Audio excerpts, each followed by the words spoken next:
Hello everyone, कैसे हैं आप सब। स्वागत है आप सभी का हमारे चैनल द एडेप्टिव साइंस में। डियर स्टूडेंट्स, आज हम ऑर्गेनिक केमिस्ट्री में इंटर कन्वर्जन के बात करेंगे। इंटर कन्वर्जन के लिए आज आपको समझाएंगे और इंटर कन्वर्जन को कैसे आसान किया जाता है उसके लिए मैं कुछ पॉइंट आपके लिए बताऊंगा। उन पॉइंटों पे हम काम करके इंटर कन्वर्जन को आसान करेंगे। यौगिकों में रूपांतरण करना हम अच्छे से सीखेंगे। तो कुछ पॉइंट्स हैं, मैं यहाँ पे नोट कर रहा हूँ। इन पॉइंट्स के बारे में हम बात करेंगे। पॉइंट नंबर 1 है बेटा, कार्बन की संख्या में वृद्धि करना।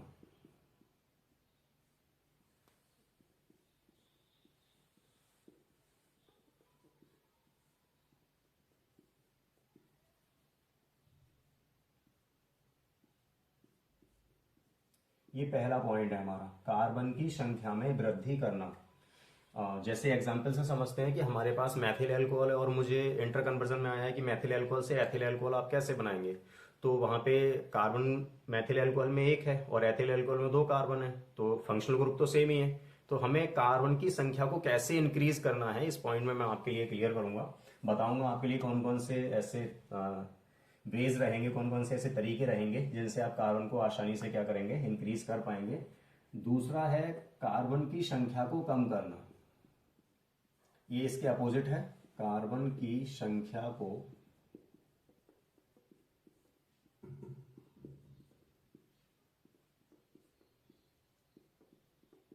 कि कार्बन की संख्या को हम कैसे कम करेंगे। ठीक है, जैसे अब वो एथिल एल्कोहल है मेरे पास में और मुझे मैथिल एल्कोहल बनाना है, तो यहाँ पे कार्बन को डिक्रीज करना है, हमारे लिए कम करना है। तो उसका क्या प्रोसेस रहेगा वो मैं आपके लिए समझाऊंगा, किस तरीके से हम कर सकते हैं वो सारे प्रोसेस मैं आपको बताऊंगा step by step. Point number 3 होता है बंधों में परिवर्तन। जो आपके बॉन्ड्स होते हैं उनमें परिवर्तन हम कैसे करेंगे, उसके लिए कौन से फंडामेंटल रहेंगे आपके लिए बताऊंगा यहाँ पे। बंधों में परिवर्तन, ये इसको हम ऐसे समझते हैं जैसे मेरे पास एल्केन है और एल्कीन मुझे बनाना है, तो सिंगल बॉन्ड से डबल बॉन्ड की तरफ जाना है। किस तरीके से जाएंगे हम, किस प्रोसेस से जाएंगे। और मेरे पास एल्केन है और मुझे एल्काइन बनाना है, ट्रिपल बॉन्ड का कंपाउंड बनाना है, तो उसका क्या प्रोसेस रहेगा, ये हम इस पॉइंट में समझेंगे, बंधों में परिवर्तन। पॉइंट नंबर 4 रहेगा बेटा आपका क्रियात्मक समूह में परिवर्तन। क्रियात्मक समूह, फंक्शनल जो ग्रुप होता है हमारा, क्रियात्मक समूह में परिवर्तन, यहाँ पूरा कंपाउंड चेंज हो जाता है, तो इसका क्या प्रोसेस रहेगा वो मैं आपके लिए बताने वाला हूँ। इन 4 पॉइंट पे अगर हम काम करते हैं तो इंटर कन्वर्जन 100% डन हो जाएगा। हम आसानी से समझ पाएंगे कि एक कंपाउंड को दूसरे कंपाउंड में कैसे चेंज करेंगे। एक एक करके समझते हैं। इनमें से अब पहले पॉइंट पे हम बात करेंगे कार्बन की संख्या में वृद्धि करना। यह है पहला पॉइंट हमारा, कार्बन की संख्या में वृद्धि। तो बेटा सुनो ध्यान से, आप ध्यान से समझना। कार्बन की संख्या में 2 हमारे पास ऐसे स्टेप रहेंगे जिनसे हम कार्बन की संख्या को आसानी से इंक्रीज कर पाएंगे। जिनमें से पहला तो बहुत सिंपल है, आप जानते भी हैं उसके लिए, जैसे बुर्ज अभिक्रिया। बुर्ज अभिक्रिया में क्या होता है, जो हमारा कार्बन का नंबर होता है वो सीधा डबल हो जाता है और जो एल्केन हमें प्राप्त होता है वो इवन नंबर में प्राप्त होता है, मतलब सम एल्केनों का निर्माण होता है। तो अगर मेरे पास कोई हेलो एल्केन 1 कार्बन का है तो मुझे जो एल्केन मिलेगा उसमें बुर्ज अभिक्रिया के उपरांत वो मिलेगा आपको डबल डबल कार्बन का। ठीक है, 2 कार्बन का एल्केन आपको प्राप्त होगा। तो एक तो प्रोसेस हमारा ये हो गया जिससे हम कार्बन की संख्या को आसानी से इंक्रीज कर पाएंगे। दूसरा प्रोसेस होता है हमारा कि हम हेलो एल्केन की अभिक्रिया जब पोटेशियम साइनाइड से कराते हैं तब भी कार्बन क्या होता है, उसमें इंक्रीज हो जाता है। इन दोनों स्टेप्स के लिए मैं आपको एक एक करके सही से समझाता हूं, जरा समझें आप। स्टेप नंबर फर्स्ट की बात कर रहे हैं। स्टेप नंबर फर्स्ट है हमारे पास, बहुत सिंपल सा एक एग्जांपल लेते हैं कि मेरे पास मेथेन है और इस मेथेन को मुझे कन्वर्ट करना है एथेन में, अर्थात मुझे बनाना है CH3 बॉन्ड CH3। तो यहां पे आपको सीधा सीधा दिख रहा होगा कि सर कार्बन को इंक्रीज करना है हमारे लिए, मेथेन से एथेन की तरफ जाना है, तो हम क्या रहेगा हमारा प्रोसेस वो मैं आपके लिए समझाता हूं। मेथेन से एथेन की तरफ जाना है। ठीक है, शुरू करते हैं इसके लिए बेटा। सर्वप्रथम हम क्या करेंगे, इंटर कन्वर्जन के लिए सबसे जरूरी जो होता है वो ये कि आप किसी भी फंक्शनल ग्रुप पे हैं, किसी भी कंपाउंड्स पे हैं आप, तो उस कंपाउंड से हमारे लिए जरूरी होता है कि हम सबसे पहले टर्न करें हेलो एल्केन की तरफ। हेलो एल्केन से किसी भी कंपाउंड की तरफ जाना बहुत आसान होता है बेटा। तो हम क्या करेंगे, इसे हेलो एल्केन में कन्वर्ट करने के लिए इसका रिएक्शन करा देंगे क्लोरीन से। और ये रिएक्शन आप किसी उचित उत्प्रेरक की उपस्थिति में कराएंगे जिससे ये कंट्रोल्ड रिएक्शन रहे। और हेलो एल्केन आपको मिलेगा मैथिल क्लोराइड। इस मैथिल क्लोराइड यानी हेलो एल्केन की अभिक्रिया कराएंगे हम क्या, सोडियम धातु से, जिसे हम वुड्स अभिक्रिया के नाम से जानते हैं। ये रिएक्शन जो होती है आपकी शुष्क ईथर की उपस्थिति में होती है। एक बात मैं आपको बता दूं बेटा कि जब हम इंटर कन्वर्जन कर रहे होते हैं तो हमारा साइड कंपाउंड क्या रहेगा, इसके साथ दूसरा प्रोडक्ट क्या रहेगा, वो हमें इतना अनिवार्य नहीं होता है शो करना। हमें सिर्फ मेन प्रोडक्ट के बारे में बात करनी होती है। जैसे अगर आप चाहें तो यहाँ पर लिख सकते हैं कि जो एक और कंपाउंड रहा होगा वो HCl आपका निकला होगा यहाँ से, और यहाँ पे क्या हो जाएगा, ये शुष्क ईथर की उपस्थिति में होती है, इसे हम वुड्स अभिक्रिया कहते हैं। ड्राई ईथर रखेंगे आप यहाँ पे, वुड्स अभिक्रिया होगी और सीधा एक ही स्टेप में आपके लिए मिलेगा क्या, CH3 बॉन्ड CH3। ये फर्स्ट स्टेप है बेटा। स्टेप नंबर फर्स्ट से मैंने कार्बन को इंक्रीज करके आपको बताया है। इसके बाद सेकंड स्टेप की बात करेंगे। थोड़ा सा फास्ट समझा रहा हूं मैं, आप समझने की कोशिश करें बेटा। स्टेप नंबर सेकंड, दूसरा स्टेप हमारा होगा कि मेरे पास एग्जाम्पल यही रखते हैं हम कि मेथेन से मुझे क्या करना है, एथेन बनाना है, या फिर कुछ और कर सकते हो आप एग्जाम्पल में। जैसे फॉर एग्जाम्पल हम ले लेते हैं कि सर हमें ना मैथिल एल्कोहल है मेरे पास में, और मैथिल एल्कोहल से मुझे एथिल एल्कोहल में कन्वर्ट करना है, CH3CH2OH। This is structure formula. अगर आप अणु सूत्र लिखना चाहते हैं तो C2H5OH भी लिख सकते हैं। मैथिल एल्कोहल से एथिल एल्कोहल आपको बनाना है। तो अभी मैंने बताया कि इंटर कन्वर्जन में सबसे ज्यादा इंपॉर्टेंट होता है कि हमें हेलो एल्केन पे पहुंचना है। हेलो एल्केन से आसानी से हम क्या करेंगे, चेंजेस कर पाएंगे उसमें। तो मेरे पास मैथिल एल्कोहल है, इसकी अभिक्रिया हम PCl5 से करा दें, फॉस्फोरस पेंटाक्लोराइड। तो ये फॉस्फोरस पेंटाक्लोराइड क्या करेगा, इसके लिए हेलो एल्केन में कन्वर्ट कर देगा। ठीक है बेटा। और यहां आपके लिए मिलेगा CH3Cl Maithil chloride. Halo alkane बन गया तो इसकी रिएक्शन हम पोटेशियम साइनाइड से कराते हैं। ये सब्स्टिट्यूशन रिएक्शन होती है, प्रतिस्थापन अभिक्रियाएं होती हैं बेटा। यहाँ पे CN समूह का योग हो जाएगा, Cl विस्थापित हो जाएगा और KCl निकल जाएगा यहाँ से, और CN लगेगा तो हो जाएगा CH3Cn मैथिल साइनाइड, इसका नाम हो गया। अब समझो आप ध्यान से, कार्बन इंक्रीज हो चुका है, यानी कि आप कार्बन बढ़ा चुके हैं उसमें। तो यहां से क्या होता है, मैथिल साइनाइड का अगर हम पूर्ण जल अपघटन कराते हैं, जब मैं फंक्शनल ग्रुप में परिवर्तन करा रहा हूँ आपको तब ये बात समझ में आएगी क्लियरली। तो अभी हमें क्या करना होता है, इसका पूर्ण जल अपघटन करने से, पूर्ण जल अपघटन करने से बेटा ये जो है ना कार्बोक्सिलिक अम्ल में कन्वर्ट हो जाते हैं। तो यहां मिलेगा आपके लिए 2 कार्बन का कार्बोक्सिलिक अम्ल यानी कि एसिटिक एसिड CH3COOH। और एसिटिक एसिड अर्थात कार्बोक्सिलिक अम्ल का जब हम अपचयन करते हैं लिथियम एल्यूमिनियम हाइड्राइड, इसकी उपस्थिति में अगर आप इसका अपचयन करते हैं, ये अपचयन विभिन्न प्रोसेस से भी कर सकते हैं, HI के द्वारा अपचयन कर सकते हैं लाल फास्फोरस की उपस्थिति में। तो एक ही स्टेप में आपके लिए सीधा सीधा एल्किन बन जाएगा, बट हमें तो एल्कोहल की तरफ जाना है। तो क्या करेंगे बेटा, यहाँ पे LiAlH4 से अपचयन करेंगे तो ये एल्डिहाइड की तरफ जाएंगे आप, CH3CHO एसिड एल्डिहाइड कहते हैं। यही अपचयन आपको कंटिन्यू रखना है, और ये अपचयन जब आप कंटिन्यू रखेंगे तो आपको मिलेगा CH3CH2OH अर्थात एथिल एल्कोहल। अब आप ध्यान से देखें, जो एग्जाम्पल हमने लिया था वो टोटली क्या है, चेंज हो चुका है। तो ये हमारा दूसरा स्टेप है। 2 स्टेप से हम कार्बन को सिर्फ इंक्रीज करना सीखें। अब ध्यान से समझे इस बात के लिए कि ये 2 स्टेप सिर्फ हमने इसलिए यूज किए हैं कि हम कार्बन की संख्या को आसानी से क्या कर सकें, बढ़ा सकें। ठीक है, तो इसको इरेज करते हैं और इसके दूसरे पॉइंट की बात करते हैं बेटा।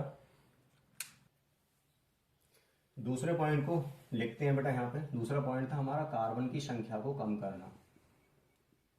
कार्बन की संख्या को कम करना, ये कार्बन की संख्या को कैसे डिक्रीज करेंगे हम बताते हैं आपको।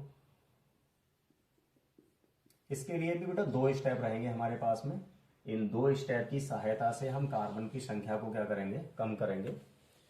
तो पहले मैं बता देता हूं आपको स्टेप नंबर फर्स्ट क्या होगा। स्टेप नंबर फर्स्ट है विकार्बोक्सिलीकरण अभिक्रिया। कार्बोक्सिलिक अम्ल के सोडियम लवणों की अभिक्रिया, जब सोडा लाइम के साथ हम उसको गर्म करते हैं, सोडियम लवण जो होते हैं कार्बोक्सिलिक अम्ल के, उनके लिए सोडा लाइम के साथ गर्म करते हैं, तो यहां से कार्बन डाइऑक्साइड का निष्कासन होता है, जिससे कार्बन कम हो जाता है और हमें एल्केन प्राप्त होते हैं। और दूसरा जो स्टेप रहेगा बेटा वो है आपका हॉफमैन ब्रोमाइड अभिक्रिया। इस अभिक्रिया में क्या होता है कि जो हमारे प्राथमिक एमाइड होते हैं उनके लिए हम ब्रोमीन के साथ में पोटेशियम हाइड्रोक्साइड की उपस्थिति में जब गर्म करते हैं तो हमारे लिए प्राथमिक एमीन प्राप्त होते हैं, लेकिन वो एमीन में कार्बन क्या हो जाता है, कम हो जाता है, डिक्रीज हो जाता है एक कार्बन। तो इस तरीके से 2 स्टेप से हम कार्बन को क्या कर सकते हैं, कम कर सकते हैं। समझते हैं बेटा। इसमें से पहला स्टेप, मैं स्टेप नंबर फर्स्ट की बात कर रहा हूं बेटा। स्टेप फर्स्ट रहेगा आपका, कुछ एग्जाम्पल ले लेते हैं। एग्जाम्पल लेते हैं कि हमारे पास सपोज दैट कि एथेन है और मेरे लिए ये मेथेन बनाना है बेटा। तो एथेन से मेथेन बनाने के लिए कार्बन कम हो रहा होगा, 2 कार्बन का एल्केन है, 1 कार्बन का बनाना है। तो जैसा कि मैंने बताया था कि सर्वप्रथम हम क्या करेंगे, हेलो एल्केन की तरफ जाएंगे। ये मेरा एग्जाम्पल है बेटा और इसका प्रोसेस चालू करते हैं। तो मेरे पास जो एथेन है, इस एथेन का रिएक्शन मैं क्लोरीन से कराता हूं और क्लोरीनीकरण इस सभी इसको बोलते हैं हम। तो यहाँ बनेगा CH3 और CH2Cl, हेलो एल्केन बन गया। हेलो एल्केन पे जाना जरूरी है हमारे लिए। हेलो एल्केन से हम आगे की तरफ प्रोसेस कर पाएंगे आसानी से। तो हमें क्या करना है बेटा, हमें ना इसका रिएक्शन पोटेशियम हाइड्रोक्साइड KOH, लेकिन जलीय, ये हमें जलीय रखना है। अगर ये हमने एल्कोहल ये KOH लिया तो रिएक्शन का टाइप बदल जाएगा और ये निराकरण अभिक्रिया कर देगा, इसके साथ में एलिमिनेशन रिएक्शन देगा। बट हमें जलीय KOH रखना है। तो जलीय KOH के साथ हेलो एल्केन हमेशा सब्स्टिट्यूशन रिएक्शन प्रदर्शित करते हैं, जिससे एल्कोहल का निर्माण होता है। ठीक है बेटा, एल्कोहल का निर्माण होगा, OH समूह का योग हो जाएगा यहाँ पे और आपके लिए मिल जाएगा CH3 CH2OH, एथिल एल्कोहल। अब एथिल एल्कोहल का अगर हम ऑक्सीकरण करते हैं बेटा, आपको पता होगा, तो ऑक्सीडेशन करने से एल्कोहल एल्डिहाइड में कन्वर्ट हो जाते हैं और एल्डिहाइड का इफ हम ऑक्सीडेशन करते हैं तो ये हमारे लिए मिल जाएगा कार्बोक्सिलिक अम्ल। यहां तक हम आ चुके हैं। अभी तक कार्बन की संख्या में तो कोई परिवर्तन नहीं हुआ है, फंक्शनल ग्रुप चेंज हुआ है। हमें क्या करना है, इसका रिएक्शन सोडियम धातु से कराना है। ठीक है, सोडियम धातु से हम जब इसका रिएक्शन कराएंगे तो होगा क्या, ये लवण बनेगा। कार्बोक्सिलिक अम्लों के सोडियम लवण बोलते हैं हम इनके लिए। तो यहाँ पे जो बनेगा वो सोडियम एसीटेट बनेगा, CH3COONA। ठीक है, ये इसमें कन्वर्ट हो जाएगा बेटा और रिएक्शन को बैलेंस करना है तो हाइड्रोजन गैस यहाँ से निष्कासित होगी। यहां पे आ गए आप। इसकी रिएक्शन आपको सोडा लाइम से करानी है। किससे, सोडा लाइम से रिएक्शन करानी है आपके लिए। सोडा लाइम के साथ जब हम इसे गर्म करेंगे तो यहाँ पे जो रिएक्शन होगी उसका नाम होगा विकार्बोक्सिलीकरण अभिक्रिया और सोडियम कार्बोनेट के रूप में यहाँ से एक कार्बन कम हो जाएगा और जो एल्केन आपको मिलता है वो है क्या, मैथेन। अब ध्यान से देखें, एथेन से चलकर आप मेथेन की तरफ पहुंच चुके हैं, कार्बन कम हो चुका है। तो ये मेरा पहला स्टेप था। अब हम दूसरे स्टेप की बात करते हैं बेटा, स्टेप नंबर 2। और इस रिएक्शन का नाम मैंने बोला था आपके लिए कि इसे हम कहते हैं बेटा हॉफमैन ब्रोमाइड अभिक्रिया। इस अभिक्रिया की सहायता से हम कार्बन कम करने की कोशिश करते हैं। एग्जाम्पल को सेम ही रखते हैं। एथेन, ये हमारा एग्जाम्पल रहेगा, CH3 बॉन्ड CH3, इसका रिएक्शन क्लोरीन से कराएंगे। रिएक्शन ये अंधेरे में होता है बेटा और FeCl3, जिससे एथिल क्लोराइड का निर्माण होगा, CH3 CH2Cl, और इसका KOH के साथ रिएक्शन कराएंगे बेटा और ये जलीय रहेगा आपका KOH। ठीक है, ये कन्वर्ट हो जाएगा एल्कोहल में, माइनस का KCl और ये हमारा एल्कोहल बना CH3 CH2OH, एथिल एल्कोहल आपको मिला। तो ये तो सेम प्रोसेस है बिल्कुल, जैसे आप ऊपर करके आए हैं, सेम वही प्रोसेस है। ऑक्सीडेशन करेंगे तो आप एल्डिहाइड की तरफ चले जाएंगे, CH3CHO, और यहां से फिर से अगर आप ऑक्सीडेशन करते हैं इसका तो आप चले जाएंगे किधर की तरफ, कार्बोक्सिलिक अम्ल CH3COOH। ठीक है, आप कार्बोक्सिलिक अम्ल पे आ चुके हैं। तो यहां तक का प्रोसेस तो सेम था, कार्बोक्सिलिक अम्ल तक। इसके बाद हमें क्या करना है, हमें एमाइड की तरफ जाना है। तो हम इसका रिएक्शन NH3 से कराएंगे। ठीक है बेटे, तो जब हम इसका NH3 से रिएक्शन कराएंगे तो ये एमाइड में कन्वर्ट हो जाएगा, CH3CONH2। यहाँ पे प्राथमिक एमाइड जो होते हैं वो ब्रोमीन तथा पोटेशियम हाइड्रोक्साइड के साथ क्रिया करके एक कार्बन कम का एमीन आपके लिए देते हैं, प्राथमिक एमीन देते हैं। इस अभिक्रिया को हम बोलते हैं हॉफमैन ब्रोमाइड अभिक्रिया। तो ये रिएक्शन होना है आपका bromine Br2 plus KOH, Hoffmann bromide अभिक्रिया करा रहे हैं आप, और आप जाएंगे CH3NH2 अर्थात मैथिल एमीन की तरफ। अब आप यहाँ पे नोटिस करेंगे कि कार्बन हमारा डिक्रीज हो चुका है, कार्बन कम हो चुका है हमारा, ठीक है। तो यहाँ से अब हमें तो मीथेन की तरफ जाना है। तो मीथेन की तरफ जाने के लिए हम क्या करेंगे बेटा, यहाँ पे एक रिएक्शन होता है आपका HNO2 के साथ रिएक्शन कराते हैं, और HNO2 चूंकि अस्थायी अम्ल है तो हम क्या करेंगे NaNO2 प्लस HCl से इसको प्राप्त करते हैं, ठीक है। और HNO2 से रिएक्शन होने के बाद में एमीन जो होते हैं वो डाईएजोनियम लवण में कन्वर्ट हो जाते हैं। एलिफेटिक के डाईएजोनियम लवण जो होते हैं वो अस्थायी होते हैं। यहाँ पे बनेगा आपका CH3 bond N double bond NCl। Unstable compound होते हैं, इनका जल अपघटन अगर आप कराएंगे बेटा तो जल अपघटन कराने से आप एल्कोहल पे पहुंचेंगे CH3OH, मैथिल एल्कोहल पे आप आ गए, ठीक है। और यहां से कार्बन तो कम है ही हमारा, अब हमें सीधा कहा मीथेन की तरफ जाना है। तो फिर से PCl5 से रिएक्शन कराएंगे, फॉस्फोरस पेंटाक्लोराइड इसको हेलो एल्केन में कन्वर्ट करेगा, CH3Cl इसका अपचयन करेंगे आप। अपचयन निकेल चूर्ण की उपस्थिति में हाइड्रोजन गैस प्रवाहित कर सकते हैं, या फिर LiAlH4 द्वारा कर सकते हैं, या फिर जिंक चूर्ण की उपस्थिति में हाइड्रोजन गैस भी प्रवाहित कर सकते हैं। अपचयन होने के बाद में मेथेन आपको प्राप्त हो जाएगा, जैसा आप कंफर्टेबल समझें। एक अपचायक होता है आपका जिसे हम सामान्य रूप से अत्यधिक इस्तेमाल करते हैं, LiAlH4 लिथियम एल्यूमिनियम हाइड्राइड। यहाँ मेथेन मिलेगा आपके लिए, ठीक है बेटा, डन। और ये हमारा मेथेन प्राप्त हुआ है यहाँ पे। तो आप देखें ध्यान से, सेम ही प्रोसेस में हमने क्या किया है कि दोनों एग्जाम्पल सेम रखे हैं और कार्बन आपका क्या हो चुका है, कम हो चुका है, ठीक है बेटा। इसको इरेज करते हैं, अगले पॉइंट की बात करते हैं कि हम बॉन्ड को कैसे परिवर्तित करते हैं, बंधों में कैसे परिवर्तन करते हैं। चलो ठीक है बेटा, अगला जो नंबर है हमारा, अगला जो पॉइंट है वो है बंधों में परिवर्तन। बंधों में परिवर्तन, जो बॉन्ड्स होते हैं उनमें हम कैसे परिवर्तन करते हैं, कि इस बात को हम ऐसे समझते हैं बेटा कि एल्कीन है हमारे पास में, एल्कीन बनाना है हमें, या एल्कीन से एल्काइन बनाना है। तो एल्कीन तो सिंगल बॉन्ड कंपाउंड है और एल्कीन डबल बॉन्ड कंपाउंड है, एल्काइन ट्रिपल बॉन्ड कंपाउंड है। तो बंध में कैसे परिवर्तन कराएंगे हम, इसके लिए क्या क्या स्टेप रहेंगे वो मैं आपके लिए बताता हूँ। या फिर ऐसा है कि एल्काइन से एल्केन बनाना है, तो ये तो बहुत आसान होता है। हाइड्रोजनीकरण अभिक्रिया से बॉन्ड क्या होते हैं, एक एक करके सब खत्म हो जाते हैं और एल्केन की तरफ हो जाते हैं। लेकिन डबल बॉन्ड या ट्रिपल बॉन्ड में कैसे कन्वर्ट करेंगे उसको आप फोकस करें, जरा ध्यान से देखें। तो एग्जाम्पल मैंने लिया है, एग्जाम्पल है बेटा कि हमारे पास ना एथेन है, CH3 बॉन्ड CH3, और ये एथेन को ना मुझे एथीन में कन्वर्ट करना है, CH2 डबल बॉन्ड CH2। बहुत साफ दिख रहा होगा आपको कि परिवर्तन कहाँ पे हुआ है। परिवर्तन ये है कि सिंगल बॉन्ड है और डबल बॉन्ड लगा हुआ है कार्बन्स के बीच में। तो एल्केन से एल्कीन बनाना है हमें, कैसे, उसके लिए क्या प्रोसेस रहेगा ये आप ध्यान से समझें।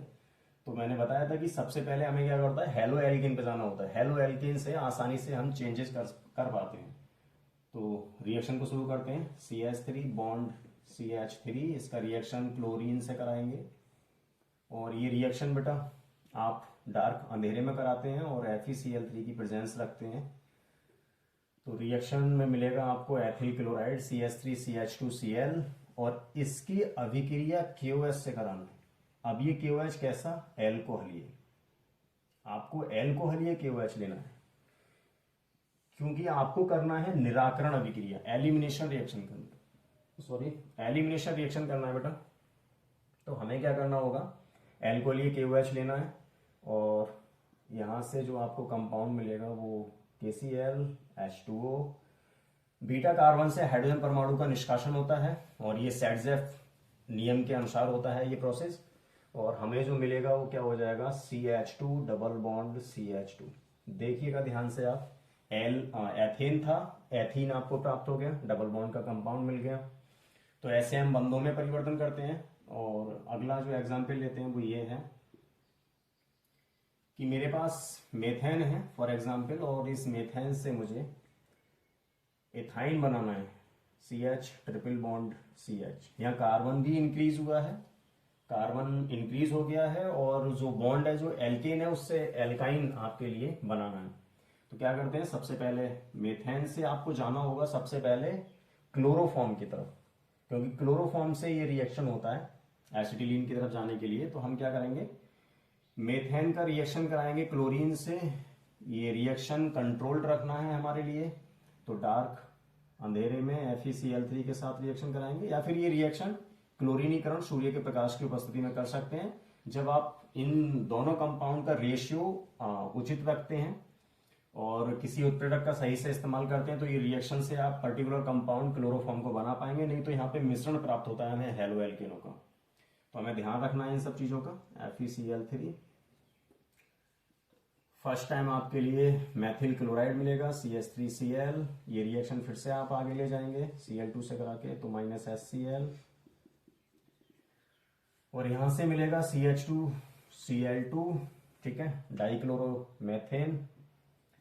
फिर से आप इसका क्लोरीनीकरण करेंगे बेटा, और अब आप पहुंचने वाले हैं किस पे, क्लोरोफॉर्म पे। क्लोरोफॉर्म सिल्वर पाउडर से, ठीक है, रिएक्शन करता है, और ये रिएक्शन कुछ इस तरीके से होता है। और Cl3CH समझाने के लिए मैं इसके 2 मॉलिक्यूल्स ले रहा हूं, और ये रिएक्शन में होता क्या है बेटा, 6 टाइम्स AgCl अर्जेंटिनम क्लोराइड निकल जाता है यहाँ से, और ये जो होता है आपका आपस में जुड़ जाता है CH। आपको एसिटिलीन मिला बेटा, आपके लिए ट्रिपल बॉन्ड का कंपाउंड मिल गया है। तो यहाँ आप ध्यान से देखें, बॉन्ड में परिवर्तन हो चुका है। अब बात करते हैं हम कि उस साइड से इस साइड आना है मुझे, असंतृप्त हाइड्रोकार्बन से संतृप्त हाइड्रोकार्बन की तरफ आना है। तो ये प्रोसेस बहुत सिंपल होता है, ये तो हाइड्रोजनीकरण अभिक्रिया के द्वारा हम इसको चेंज कर सकते हैं। एग्जाम्पल है हमारे पास CH ट्रिपल बॉन्ड CH, एक ही स्टेप में चेंज करते हैं इसके लिए। और आप कहाँ पे जाना चाहते हैं, यहाँ से असंतृप्त हाइड्रोकार्बन एसिटिलीन से आप एथेन की तरफ जाना चाहते हैं, CH3 बॉन्ड CH3। तो क्या करेंगे, जरा ध्यान से देखें बेटा, यहीं से शुरू कर देते हैं। इसके लिए निकेल चूर्ण की उपस्थिति में हाइड्रोजन गैस प्रवाहित करेंगे। हाइड्रोजनीकरण अभिक्रिया है, CH2 double bond CH2, ethene मिला आपके लिए। एक बार फिर से इस प्रोसेस के लिए आप दोहराएंगे, तो निकेल चूर्ण की उपस्थिति में हाइड्रोजन गैस प्रवाहित करने से ये भी असंतृप्तता खत्म हो जाएगी, और पूर्ण रूप से आपको संतृप्त हाइड्रोकार्बन एथेन प्राप्त होगा। तो इससे तो बहुत आसानी से हम क्या करते हैं, बंधों में परिवर्तन कर सकते हैं। ये बॉन्ड्स में परिवर्तन होगा बेटा। इससे अगला वाला जो पॉइंट था, फंक्शनल ग्रुप में परिवर्तन, क्रियात्मक समूह को हम कैसे चेंज करते हैं, क्रियात्मक समूह में परिवर्तन। अगला जो पॉइंट है हमारा वो है क्रियात्मक समूह में परिवर्तन। जो हमारे फंक्शनल ग्रुप हैं उनमें हमें परिवर्तन करना है। तो जैसे बेटा हम अभी फिलहाल में क्या है कि बता चुके हैं आपके लिए कि जैसे हमने एल्केन से एल्कीन बनाया था, निराकरण अभिक्रिया करी थी, तो उसमें कुछ सारे फंक्शनल ग्रुप तो चेंज हुए हैं, कुछ फंक्शनल ग्रुप चेंज हो चुके हैं। लेकिन हम यहाँ पे क्या करेंगे, हेलो एल्केन से शुरू करेंगे, क्योंकि एल्केन का परिवर्तन हम देख चुके हैं। तो मैं एक एग्जाम्पल में एल्केन ले रहा हूँ, इस एल्केन से मैं शुरू करता हूँ, और ये कोशिश करेंगे हम कि एक ही फंक्शनल ग्रुप से स्टार्ट करके कई सारे फंक्शनल ग्रुप को हम बना लें। तो ये हम कोशिश करेंगे पूरी। तो देखो जरा ध्यान से क्या करते हैं, इसको समझना है बेटा आपके लिए। हेलो एल्केन लेते हैं यहाँ पे, CH3 bond CH2 bond Cl। मैंने हेलो एल्केन लिया है आपका एथिल क्लोराइड।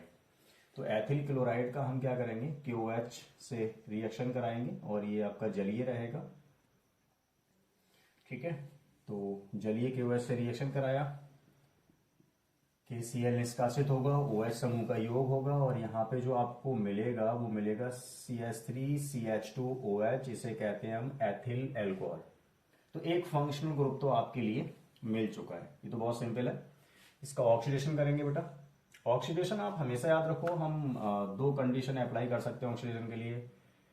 अम्लीय माध्यम में पोटेशियम परमैंगनेट KMnO4 ले सकते हैं, या फिर पोटेशियम डाइक्रोमेट K2Cr2 उसे भी ले सकते हैं ऑक्सीडेशन करने के लिए। कुछ और भी ऑक्सीकारक हो सकता है यहाँ पे, तो हम सिर्फ ऐसे दिखाएंगे कि हम इसका ऑक्सीडेशन कर रहे हैं, और ऑक्सीडेशन करने से एल्कोहलों का ऑक्सीकरण करने से आपके लिए हमेशा एल्डिहाइड मिलते हैं। तो यहाँ पे एसिड एल्डिहाइड बनेगा बेटा, और एसिड एल्डिहाइड का भी अगर हम ऑक्सीडेशन करते हैं तो ऑक्सीडेशन में जो है हमारा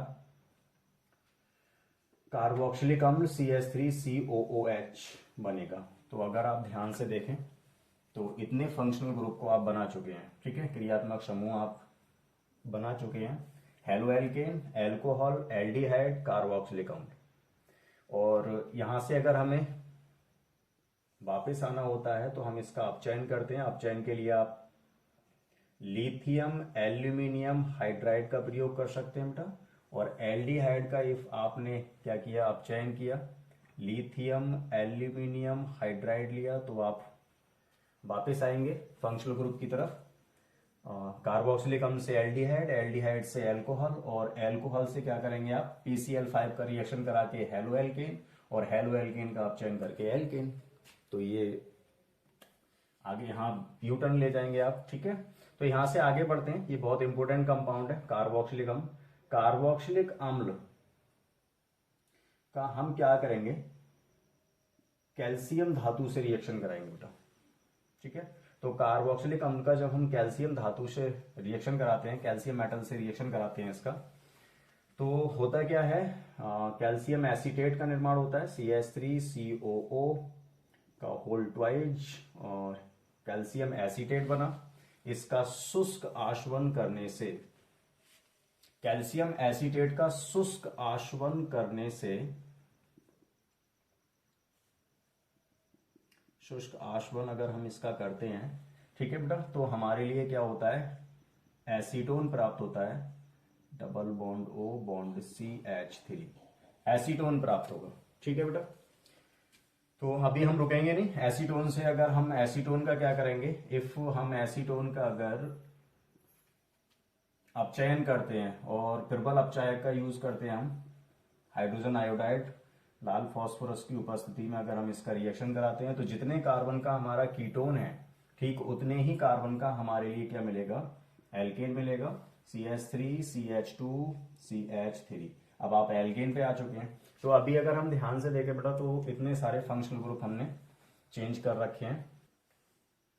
ये हमारा कार्बोक्सिलिक अम्ल है। इस कार्बोक्सिलिक अम्ल के लिए बेटा यहाँ पे ले आते हैं हम, और यहाँ से कुछ समझते हैं कि कार्बोक्सिलिक अम्ल से और कौन कौन से कंपाउंड हम बना पाएंगे।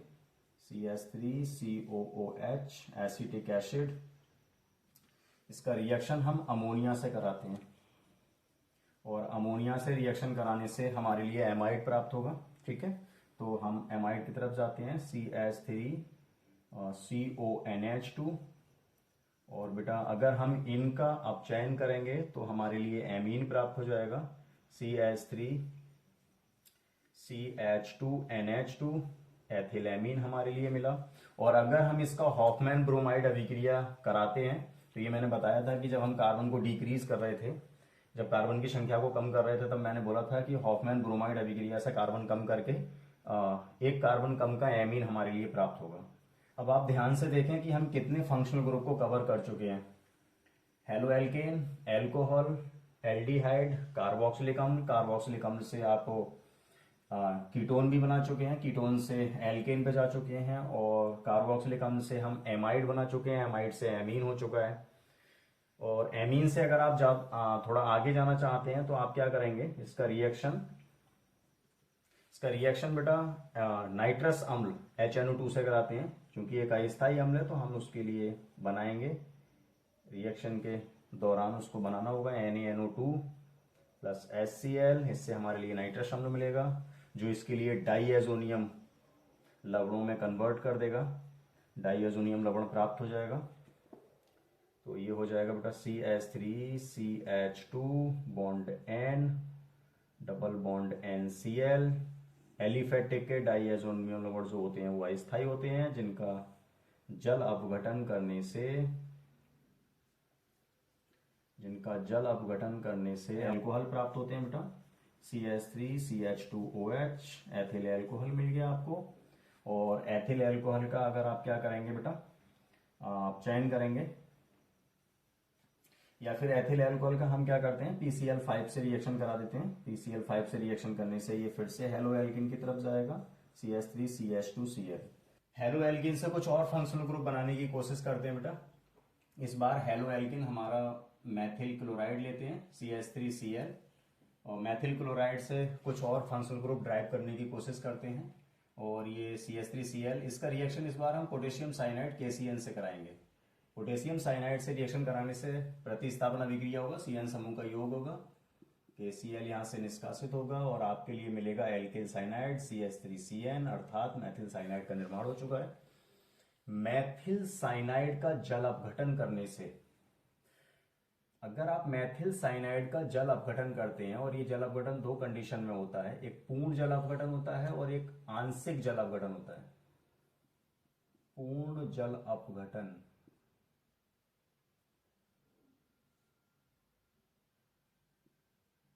ठीक है बेटा, पूर्ण जल अपघटन, और नीचे की तरफ हम लिख देते हैं आंशिक जल अपघटन।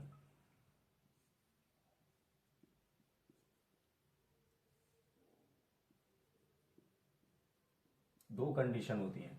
तो अगर हम इसका आंशिक जल अपघटन करते हैं तो साइनाइड एमाइड का निर्माण करते हैं, CH3CONH2 एमाइड बनता है। साइनाइड का जल अपघटन करने से, आंशिक जल अपघटन करने से एमाइड प्राप्त होता है, और पूर्ण रूप से जल अपघटन करने से हमारे लिए कार्बोक्सिलिक अम्ल प्राप्त होते हैं, CH3COOH। और कार्बोक्सिलिक अम्ल का रिएक्शन अभी हम पीछे देख कर आए कि इसमें क्या क्या परिवर्तन होते हैं। तो कुछ ये परिवर्तन हो गए, ठीक है बेटा। और अगर आप इसका वुड्स अभिक्रिया कराते हैं, सोडियम धातु, शुष्क ईथर की उपस्थिति, ठीक है, शुष्क ईथर की उपस्थिति, तो आपको पता है कि यहाँ पे एल्केन प्राप्त होता है हमारे लिए, तो यहाँ पे एल्केन बन गया है। ये सब फंक्शनल ग्रुप कवर करने की कोशिश की हमने। अगर आपके लिए किसी पर्टिकुलर कंपाउंड की इंटर कन्वर्जन चाहिए होगा तो कमेंट्स बॉक्स में जाके कमेंट करें, और अगले वीडियो में आपसे मिलते हैं। एरोमेटिक का इंटर कन्वर्जन लेके आएंगे अगले वीडियो में हम। तब तक के लिए अपना ख्याल रखें, सुरक्षित रहें। जय हिंद, जय भारत।